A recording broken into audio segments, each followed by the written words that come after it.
Breaking news Denduluru నియోజకవర్గంలో కొందరు YCP నేతలు పోలీసుల విషయంలో చేసిన వ్యాఖ్యలు సరికావన్నారు న్యూజివీడు డీఎస్పీ ప్రసాద్.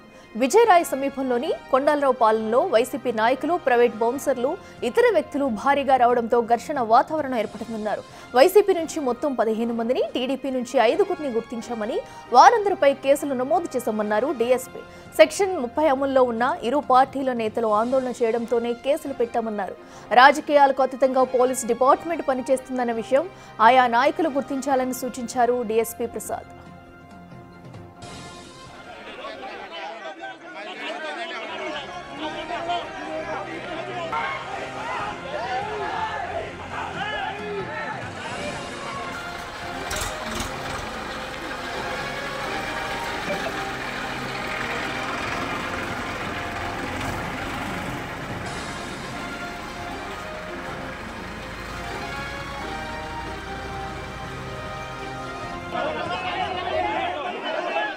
ఇటుకట్టు దెందులూరు నియోజకవర్గంలో కొందరు వైసీపీ నేతలు పోలీసుల విషయంలో చేసిన వ్యాఖ్యలు సరికావన్నారు న్యూజివీడు డీఎస్పీ ప్రసాద్.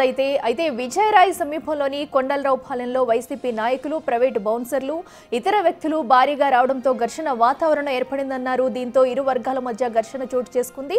సో ఈ నేపథ్యంలోనే కొంతమంది నాయకులను, అటు వైసీపీ ఇటు టీడీపీ నాయకులకు సంబంధించి వారిని అదుపులోకి తీసుకుని అరెస్టు చేశామంటూ కూడా డీఎస్పీ అయితే తెలిపారు. అయితే పోలీసులకు ఎవరికీ అతీతంగా పనిచేయట్లేదు, అందరికీ సమానంగానే పోలీస్ డ్యూటీ చేస్తున్నాం. ఈ విషయాన్ని అయితే అందరూ నాయకులు గుర్తించాలి, ఎవరు తప్పు చేసినా వదిలిపెట్టే ప్రసక్తే లేదు అనే రీతిలో కూడా అటు డీఎస్పీ అయితే వ్యాఖ్యలు చేశారు. ప్రస్తుతం అయితే అక్కడ ఘర్షణ వాతావరణానికి పాల్పడిన కొందరి నాయకులను అయితే అరెస్ట్ చేశారు డీఎస్పీ. అయితే ఇప్పటికే అక్కడ వాతావరణం అంతా ప్రస్తుతం సద్దుమణిగిందనే చెప్పాలి. ఈ ఘర్షణలో ఎలాంటి చోటు చేసుకోకుండా 30 సెక్షన్ అమల్లో ఉన్నా కూడా ఎవరు పట్టించుకోకుండా ఇలాంటి ఘర్షణ వాతావరణం సృష్టించడం వల్లే అరెస్ట్ చేయడం జరిగిందంటూ కూడా వ్యాఖ్యానించారు డీఎస్పీ.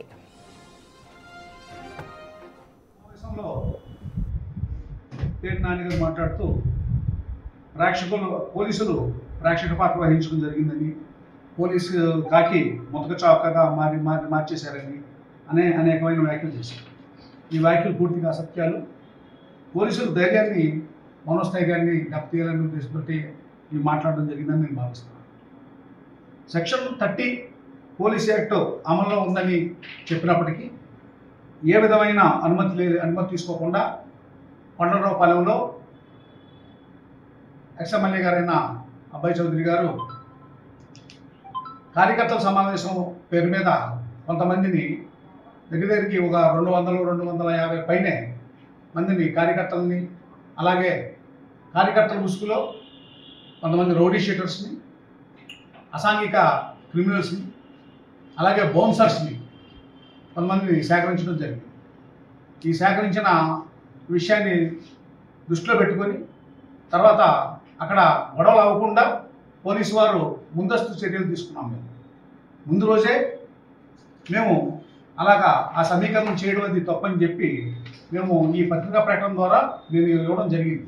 విస్మరించి మరి ఇరు వర్గాలు ఓ చోటకు వచ్చి ఘర్షణాత్మకమైన ఒక పరిస్థితులు నెలకొన్నప్పుడు మేము చాలా జాగ్రత్తగా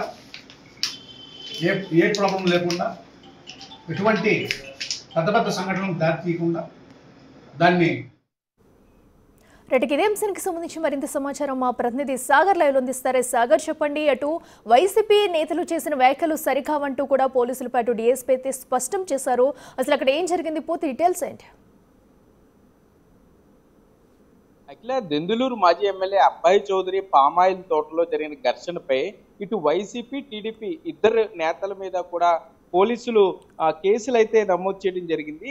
పోలీసులు ఇటు వైసీపీ నేతలకి, టీడీపీ నేతలకి సర్ది చెప్పినా కూడా ఇరు పార్టీల నేతలు వినిపించుకోకుండా ఒకరిపై ఒకరు దాడికి పాల్పడే ప్రయత్నాలు చేయడం, మరోపక్క ఆ తర్వాత ఘర్షణ అనంతరం తర్వాత రోజు వైసీపీ మాజీ మంత్రుల కమిటీ, వైసీపీ ముఖ్య నేతలు కొంతమంది కొండలరావు పాలెంలో ప్రెస్ మీట్ కానీ ఆ తర్వాత అడిషనల్ ఎస్పీకి ఇక్కడ ఫిర్యాదు చేయడం జరిగింది. వైసీపీ నేతలను కావాలని ఇబ్బందులు పెడుతున్నారు, టార్గెట్ చేస్తున్నారు అంటూ కూడా చెప్తుంది. ఇందులో భాగంగా పేర్ని నాని మాట్లాడిన మాటలు కొంత వివాదాస్పదమయ్యాయని చెప్పుకోవచ్చు. కాకి బట్టలు ముతక బట్టలుగా మారాయంటూ కూడా ఆయన మాట్లాడటంతో నూజివీడు డిఎస్పీ కొంత ఆగ్రహం వ్యక్తం చేశారు. పోలీసులు ఎవరి కింద పనిచేయరు, కేవలం శాంతి భద్రతల పరిరక్షణకే పోలీసులు పనిచేస్తారంటూ కూడా పేరు నానికి నూజివీడు డిఎస్పీ కొంత కౌంటర్ ఇవ్వడం జరిగింది. మరోపక్క సాకే శైలజ నాథ్ సైతం కొంత ప్రభుత్వం రాబోయే కాలంలో ప్రభుత్వం వైసీపీదే వస్తుంది, అప్పుడు అందరి లెక్కలు సరిచేస్తామని చెప్పడం, కొంత రెచ్చగొట్టే వ్యాఖ్యలు చేయడం పై కూడా పోలీసులు కొంత ఆగ్రహం వ్యక్తం చేస్తున్నారనే చెప్పుకోవచ్చు. ఏదేమైనా కూడా ఇటు టీడీపీ అటు వైసీపీ నేతల పర్యటనలు, మరోపక్క ఇక్కడ కొంత దెందులూరు నియోజకవర్గం జనరల్ గానే పొలిటికల్ హాట్స్పాట్ గా ఉంటుంది. ఇటువంటి సందర్భంలో ఈ నేతల పర్యటనలు కొంత ఉద్రిక్త పరిస్థితులు కలిగిస్తున్నాయనే చెప్పుకోవచ్చు. వారు మాట్లాడిన మాటలతో ఇటు వైసీపీ అటు టీడీపీ కార్యకర్తలు సోషల్ మీడియా వేదికగా ఒకరినొకరు బహిరంగంగా బూతులు తిట్టుకుంటూ కూడా పోస్టులు పెట్టుకునే పరిస్థితులు వచ్చాయి. అయితే పోలీసులు ఇరు పార్టీల నేతలకి కూడా హెచ్చరికలు జారీ చేస్తున్నారు. లైన్ దాటొద్దు అంటూ కూడా క్లియర్ గా చెప్పడం జరిగింది. నూజివీడు సబ్ డివిజన్ పరిధిలో ఉన్నటువంటి పెదవేగి పోలీస్ స్టేషన్ లో ఇప్పటికే ఇటు టీడీపీ నేతల మీద అటు వైసీపీ నేతల మీద కూడా పోలీసులు కేసులు నమోదు చేశారు. సెక్షన్ 30 ఉంది, 144 సెక్షన్ అమల్లో ఉన్నా కూడా వాటిని పట్టించుకోకుండా ఇటు వైసీపీ నేతలు కానీ అటు టీడీపీ నేతలు పెద్ద ఎత్తున గుమికూడటం మీద కేసులు నమోదు చేసినట్లుగా అయితే మనకి సమాచారం అందుతుంది. మరోపక్క వైసీపీ నేతలు సైతం తమ సొంత తోటలో కాయలు పామాయిల్ గెలు దింపుతుంటే టీడీపీ నేతలకు సంబంధం ఏంటంటూ కూడా వారు అటు ప్రశ్నిస్తున్నారు. మరోపక్క కొల్లేరు నేతలకి సంబంధించి కొల్లేరు వాసులకు సంబంధించిన చెరువుల లీజు డబ్బులు మాజీ ఎమ్మెల్యే అబ్బాయి చౌదరి ఎక్కొట్టారు, కొల్లేరు వాసుల్ని మోసం చేశారు, ఆ లెక్కలు తేల్చాలంటూ కూడా చింతమనేని ప్రభాకర్ ఎస్పీని కలిసి ఫిర్యాదు చేశారు. సో గత 2 రోజులుగా కూడా దెందులూరు నియోజకవర్గం రైట్ సాగర్, థ్యాంక్ యూ.